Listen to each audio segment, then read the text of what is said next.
مثال دے کر ہم سمجھائیں کہ جیسے دیکھو یہ تشدید لکیر کے اوپر تشدید ہے، تشدید والے حرف کو 2 بار پڑھیں گے، ایک بار پہلے والے حرف سے ملا کر، پہلے حمزہ ہے تو حمزہ سے ملائیں گے، پھر اس کو با کو الگ انداز میں پڑھیں گے، حمزہ با زبر اب، با زبر ب، اب با، اب با۔ تو تشدید کے پڑھنے میں ایک قسم کی سختی پیدا ہوگی، اسی کو بولتے ہیں تشدید۔ تشدید کو پڑھنے کے ساتھ ساتھ ایک بات اور سمجھائیں کہ نون اور میم، نون اور میم پر اگر تشدید ہو تو ہم غنہ کے ساتھ اس کو پڑھیں گے، جیسے ان، مما۔ یہ بچوں کو پڑھانے کے ایک انداز ہے۔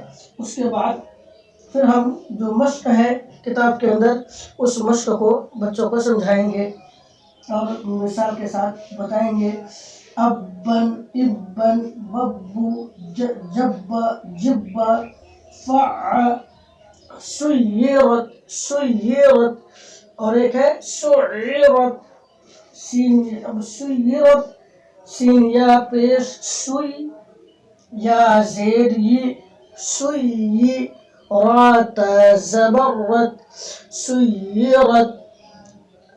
اسی کے بعد دوسری مثال ہم بچوں کو سمجھائیں کہ جیسے ثم، ثامیم زبر ثم، میم زبر م، ثم۔ تو تختی نمبر 13 تشدید کے نام سے ہے، نورانی قاعدہ میں اس کو تشدید کے ساتھ لکھا گیا اور بتایا گیا ہے۔ ہم اس انداز میں بچوں کو سمجھائیں گے اور اس کے بعد پھر مشق کرائیں گے ہجے کے ساتھ، رواں کے ساتھ، تو انشاءاللہ بہت جلد ہمارے بچے ایکٹیو ہو جائیں گے اور ان کے لیے سمجھنا آسان ہو جائے گا۔ امید ہے کہ ناظرین آپ کو یہ ویڈیو پسند آیا ہوگا، آپ سبسکرائب کریں اور لائک کریں۔